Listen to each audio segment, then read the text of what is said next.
Mark Zuckerberg has himself a fancy idea. Mark thinks he's done with politics. Now, see, this here is funny.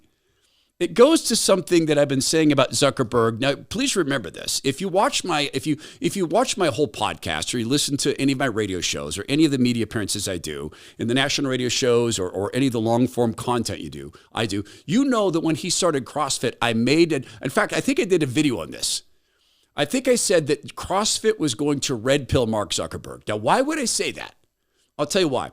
Is because combat sports, and he's doing, I think, jujitsu and other forms of fighting, and CrossFit, it brings testosterone up in men. And the reason I said it would red pill Mark Zuckerberg is A, he'd become a father, which is going to make you want to be a protector. B, bringing your testosterone up can change how you view things. Much to the chagrin of the party, they don't want us in this. They want us snacking on, I saw this new candy bar. It's called Estra Yum. Picked it up, looked at it. You know what the ingredients are? Sugar and estrogen. So I tell you, and some fat in it. And just marketed to men. Estra Yum. Get those man hangies. Man's ear kind of thing. That's where they want us. But I made this prediction that Zuckerberg would become sort of red-pilled. And I think he has been. But he thinks he's done with politics. That's a fanciful idea. It is. I think there's people who'd like him to be done with politics. I don't think he's going to get there. I'll explain why in a second. Zuckerberg had one idea for a company, and he and his friends, and there's people who think he stole the idea. I know that. I'm not blind to that. That he created a company that was the face page or whatever. We're going to go rank women and men, and they're hot. And eventually it has become this thing, Meta, this juggernaut, this data machine, this CIA dream get. Another guy had a different idea. Now, he didn't ever go out and make Zuck-type money. Few people have, but he made plenty of money. He was a direct marketer of some fame. He's put together some of the biggest direct marketing programs you've ever heard of. And then he became a father for the second time. And his son in the womb was disfigured. That's what the world would say. I'd say uniquely figured. Doctors looked at that little baby and they said, hey, why don't we kill him? And John and his wife said, no. It's her son, but he's going to have all sorts of health problems, and he's going to need surgeries his whole life. And turns out they were right. He did. He's 13. He's been through 18 surgeries. He's also profoundly autistic, very high up on the autism spectrum, and is largely nonverbal, but he's a brilliant, brilliant kid. Brilliant. Must be hard to not be able to speak your brilliance. He has a tablet he can use if he really needs to speak, but he invents soap. These fragrances that are super, super meaningful to him. Cedarwood Jasmine is my very, very favorite. And this came from Alan remembering looking through a memory chest with one of his grandmas. The other is Watermelon Basil, again, a memory from yet another grandma who was cooking brunch.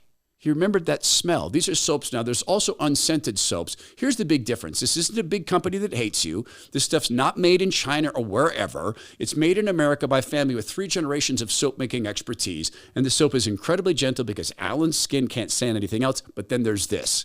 This started with Alan as the sole employee. Then came Ian. Now we have a 3rd employee because you buy soap here. So decide.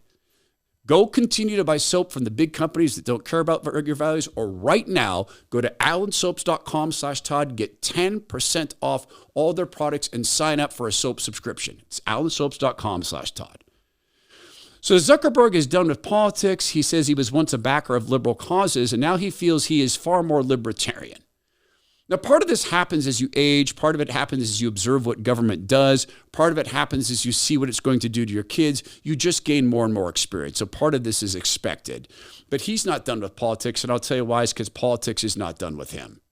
This came from the Wall Street Journal via archive.vn. It was only a little more than a decade ago that Mark Zuckerberg had few qualms about airing his politics. Earnest and optimistic, and perhaps naively so, he rushed onto the national stage to discuss the issues he cared about: immigration, social justice, inequality, democracy in action. He penned columns in national newspapers espousing his views, spun up foundations and philanthropic efforts, and hired hundreds of people to put his vast riches to work on political goals. That was Mark Zuckerberg in his 20s. Zuckerberg in his 40s is a very different Mark Zuckerberg. In conversations over the past few years with friends, colleagues, and advisors, Mr. Zuckerberg has expressed cynicism about politics after years of bad experiences in Washington. He and others at the top of Meta, the parent company of Facebook, believe that both parties loathed technology and they're trying to continue engaging with political causes would only draw further scrutiny to their company.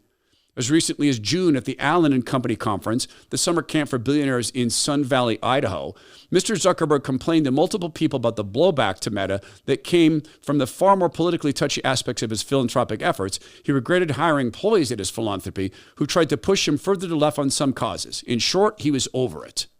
His preference, according to more than a dozen friends, advisors, and executives familiar with his thinking, has been to wash his hands of it all. In public, that means Mark Zuckerberg is declining to engage with Washington except when necessary. In private, he's stopped supporting programs at his philanthropy that could be perceived as partisan. He's tamped down on employee activism at Meta, said these people who spoke on condition of anonymity because they were not authorized to do so or did not want to jeopardize their relationship with Mr. Zuckerberg. He also spoke to President Trump in a one-on-one telephone call twice over the summer, these people said, a move that some characterize as an attempt to repair a long-strained relationship between the two men. The political environment, I think I didn't have much sophistication around. I think I fundamentally misdiagnosed the problem, Mr. Zuckerberg said during a recent interview at a live podcast event in San Francisco. It's good to see Mark Zuckerberg growing. It's good to see him disappointed in D.C. It's good to see him thinking he's done with politics, but he's wrong. He's wrong. Politics is in every part of our world, though it shouldn't be. It's in our money. He has a lot of it. It's in our way of communicating. He does a lot of it. And then there's the data bank. I would think that the CEO of Telegram, the founder and CEO of Telegram, he was done with politics. He created a technology that had encryption that apparently was very difficult to crack. He wanted people to be able to communicate privately, to not be spied upon. I mean, that's really being done with politics. Then he was arrested in France for, stuff and such. A few weeks later, he came along and said, on second thought, I think I'll go ahead and share with government the things that they think they need to see. Mark Zuckerberg can be done with politics as long as he lets them continue to have whatever data they want out of Facebook. Everything. Look, I can tell you because I sold a big data company about the fire hose that you can get out of Facebook. That's expensive.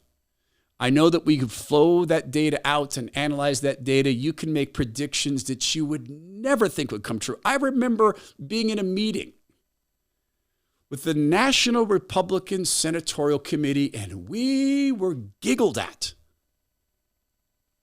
We had predicted some specific people. We looked at about 50 specific people we were going to lose in an election. And we had opened the voter database in this meeting. And I remember a guy in a pink tie laughing his face off at us.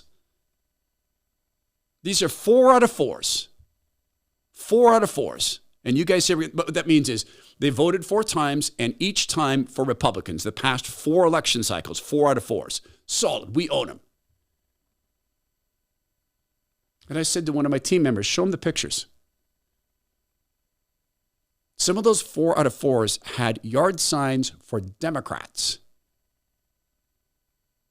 How do we know? Because of the fire hose and language analytics. So Mark Zuckerberg may well think he's done with politics, but politics ain't done with Mark. And the second he decides to wind that fire hose down or stop playing the game they want him to play, it's okay to be a libertarian. But you stop access to that data, Mark, and you're going to find out that politics ain't done with you. Oh, just one other thing. One day or another, I hope that you will really, really reflect on something. How hard it was to build Facebook. All of the code, all of the time, all of the effort, all of the transferring now into AI, all of those words, all of that language, all those binaries, all that code. And I think I want you to reflect on something, Mark, please. Go look at a strand of DNA and tell me that came out through happenstantial interaction. Information arising at random. I pray you'll do that.